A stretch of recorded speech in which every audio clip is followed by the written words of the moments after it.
جناب السلام علیکم۔ علیکم السلام ورحمۃ اللہ وبرکاتہ۔ کیسے ہیں وعلیکم قبلہ؟ خیریت سے ہیں؟ مولا کا کرم، مولا کا کرم، اللہ کا خدا آپ کو خوش و خرم رکھے۔ دراصل قبلہ آپ بار بار مخالفین کو بلا رہے ہیں، مخالفین کے چیلوں نے بھی جو ہے انجینئر محمد علی مرزا اور دیگر مفتیوں کو آپ کی فیس بک آئی ڈی پر مینشن کیا ہے، لیکن وہ نہیں آ رہے۔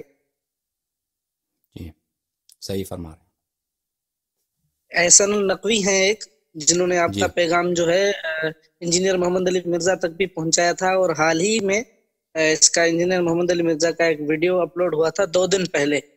جی تو اس میں انجینئر محمد علی مرزا سے احسن النقوی نے کہا بھی کہ بھائی وہ بار بار چیلنج کر رہا ہے حسن العیاری، آپ ان سے بات کریں۔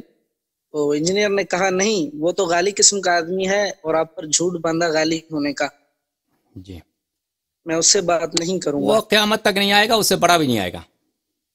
محمد جی علی جی، مرزا سے یہ ہماری بات کرنے کی کوئی تمنا بھی نہیں ہے۔ ہم اس کو اس بات ہم نے کہا اس کو اہل بھی نہیں سمجھتے کہ اس سے کوئی گفتگو کرے۔ اس کو ہم نے کہا کہ اس کو عبارت بھی نہیں پڑھنا آتا، لیکن اس سے بڑا بھی نہیں آئے گا نا۔ وہ ہمیشہ جی کوئی جی جو شخص بھاگنا چاہتا ہے اس کے سارے بھاگنے کے لیے وہ کوئی بہانہ تو اس کو ملتا ہے۔ آج آپ کی فیس بک آئی ڈی پر تمام مفتیوں کو انجینئر محمد علی مرزا کے ایک چیلے نے مینشن کیا ہے، لیکن کوئی بھی نہیں آ رہا۔ جی صحیح فرما رہے ہیں، صحیح فرما رہے ہیں، بہت تو مہربانی آپ کی۔ آپ آپ ان کا انتظار نہ کیجئے، بس اگر جو ہے وہ مزید لیکچر دینا چاہیں تو یعنی ابھی آپ کا فی الحال وقت خراب کر رہے ہیں ہم لوگ۔ آپ سے ایک تو موضوع کے متعلق بات نہیں کر رہے، اور دوسرا آپسی مسائل میں ہم جو ہے وہ کر رہے ہیں بات۔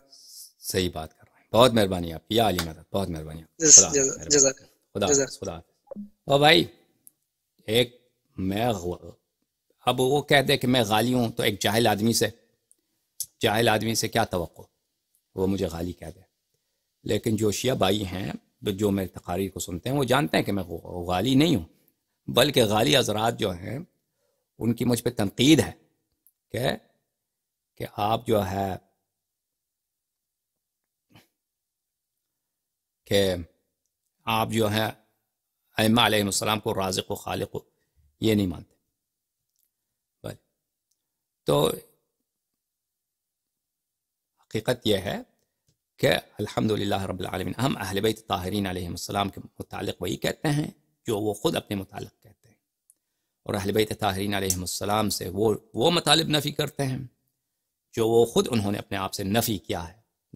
سمجھ میں آ رہی نا؟ اب یہ باتیں جو ہے بہت سارے لوگوں کو نہیں معلوم، بالخصوص مسئلہ خالقیت اور رازقیت جو ہے یہ شیعہ علماء اس میں بہت گرے ہوئے ہیں۔ اور جیسے ہمارے بھائی نے کہا کہ اصولیوں کا جو ہے کیا ہے تسلط ہے،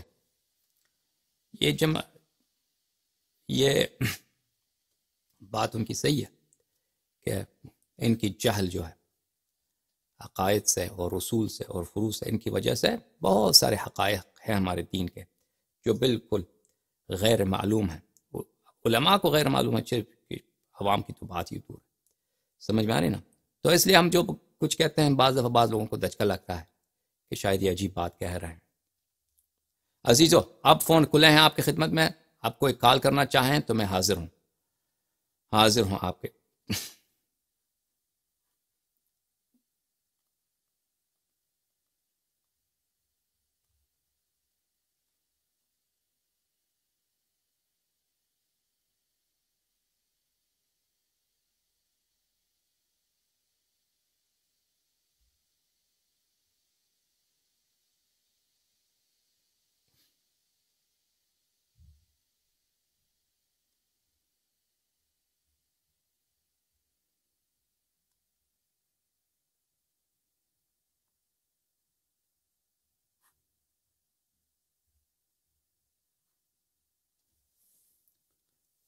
بس آخر ہے بھائی، السلام علیکم، بات کریں بھائی۔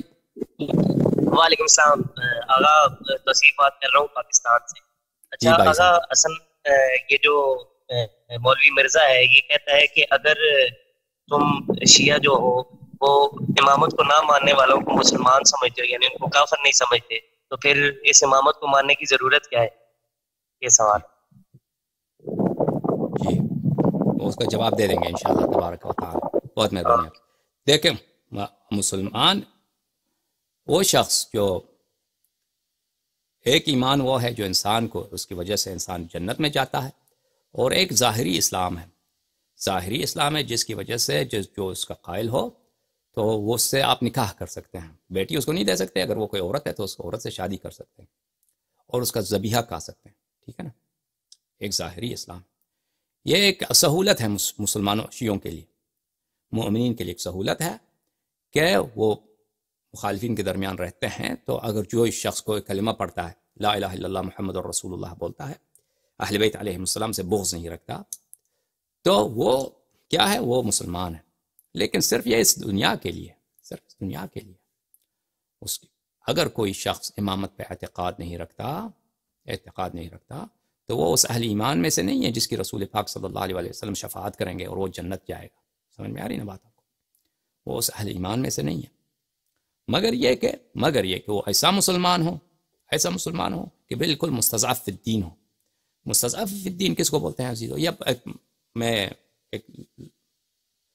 یہ بہت بڑی بات ہے، میں اس کو چند جملے میں کہتا ہوں. مستضعف فی الدین وہ ہے کہ کوئی شخص فرض کریں کہ وہ کافر ہے، رسول پاک صلی اللہ علیہ وسلم کا کبھی نام ہی نہیں سنا، اس نے ساری زندگی اس کی بت پرستی میں گزر گئی، تو اس کو کبھی پتہ ہی نہیں چلا کہ وہ اللہ کا کوئی رسول بھی ہے، کوئی دین بھی ہے. وہ بت مشرک شرک کے حال میں وہ دنیا سے چلا گیا. یہ شخص مستضعف فی الدین ہے کیونکہ کبھی اس پہ اللہ کا حجت تمام نہیں ہوا ہے.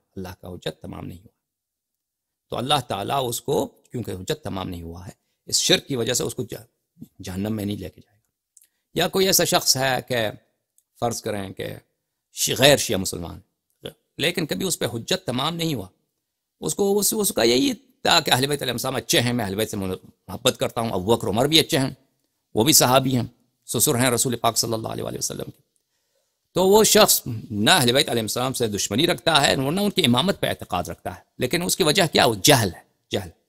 یہ شخص وہ اس جنت میں نہیں جائے گا جس جنت میں مومنین جاتے ہیں، اور جس انداز سے ملائکہ ان کا استقبال کرتے ہیں، جس شان سے اس کی شفاعت ہوتی ہے. اس جنت یہ ان کے لیے ایک ایسے جنت میں جائے گا جو نیچے درجے کا جنت ہے. سمجھ میں آ رہی نا؟ وہ اسی جنت میں جائے گا جس میں مشرکین بھی، جس پہ یا کوئی ایسا فاسق العقیدہ شخص جس پہ کبھی حجت تمام نہیں ہوا، ایسے لوگ اس میں جائیں گے. اس کا یہ ہے. اب اس بات کی تفاصیل احادیث روایات کے یہ کہ اس کو میں نے فارسی چینل میں کچھ عرصہ پہلے اس کو میں نے تفصیل کے ساتھ کہا تھا. اب تفصیل اس کو احادیث و آیات دکھانے کا وقت ابھی نہیں ہے. السلام علیکم. ہلو جی جناب. جی السلام علیکم. علیکم السلام. بات کریں بھائی؟ ہندوستان سے بات کر رہا ہوں. جی بھائی. ہندوستان. جی جناب، خیریت سے ہیں؟ جی الحمدللہ. اللہ یاری صاحب، آغا آپ سے یہ گزارش تھی کہ یہ مرزا انجینئر جو ہے محمد علی مرزا، جی، اس کو موقع دے رہے ہیں نام نہاد شیعہ اصولی حضرات، جواد نقوی اس کو بلا کر اس کے پیچھے نماز پڑھتے یا اس کے پیچھے ولایت فقیہ کے جتنے بھی اصولی حضرات جو ہے ان ملائن کے خلاف بھی کام کرتے. جناب آغا پلیز، بہت کام کیا ہم نے بھائی. ملائن کے خلاف بات کری ان لوگ کے. جی بالکل، کیا ہے آپ نے وہ سلسلے کو جاری رکھیے. جی اچھی بات ہے، آپ سپورٹ کریں نا. آپ سپورٹ تو کرتے نہیں ہیں. جی بالکل بالکل، آپ لوگ سپورٹ تو بالکل نہیں کرتے. ہم آپ کا میں نے وہ ایک ٹیم ہے نا. مولوی کچھ فٹ بال کھیل رہے تھے، وہ فٹ بال مولویوں کو آتی نہیں ہے، صحیح ہے نا؟ تو آپ سنیے ابھی، تو ان میں سے مولویوں میں سے ایک تھا نوجوان صاحب، اس کو فٹ بال آتا تھا. تو دوسرے جو مولوی موٹے موٹے اس کو گیند دیتے تھے، کہا چلو اب تم جا کے گول مارو. او بھائی، یہ پوری گول لگانا یہ پوری ٹیم کا کام ہے. وہ سب موٹے مولوی جو ہے پیچھے ہوتے تھے، اس کو جو فٹ بال ہے اس کو پاس دیتے تھے اس نوجوان مولوی کے لیے جس کو فٹ بال کھیلنا آتا ہے کہ تم اب جا کے گول مارو. آپ لوگ بھی جو ہے سپورٹ تو کرتے نہیں ہو. کہتے ہیں آپ سلسلہ جاری رکھیں. سپورٹ تو ایک کرتے نہیں ہو، سلسلہ جاری رکھیں. پھر آپ کے جو ایرانی برادران ہیں، فارسی زبان لوگ ہیں، وہ حمایت کرتے ہیں. آپ لوگ کہاں ہیں ہندوستان پاکستان والے؟ ہم آتے ہیں اردو میں تقریر کرتے ہیں صرف اسی لیے کہ ہمیں ترس آتا ہے. ہمیں مولا کے خدمت گزاری کے لیے ہم آتے ہیں. وہ اللہ آپ لوگوں کو آپ یعنی السلام علیکم، فرمائیے جناب. جی جناب.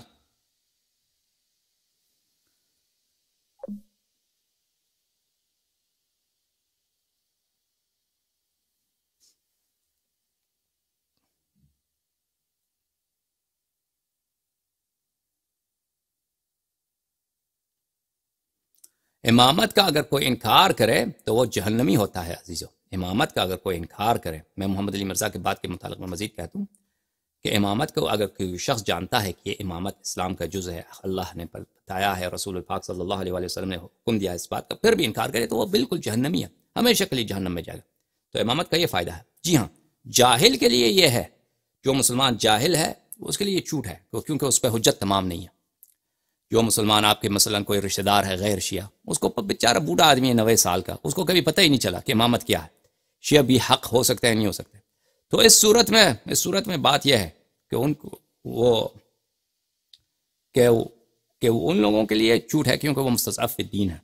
لیکن باقی جو دوسرے مسلمان ہیں جن کو پتہ ہے کہ یہ امامت حق ہے، تو وہ بھلے امامت ان کے لیے وہ جہنم میں خالدن فیہا، ہمیشہ کے لیے جہنم میں جائیں گے. اللہم صلی علی محمد وعلی محمد وعجل فرجہم.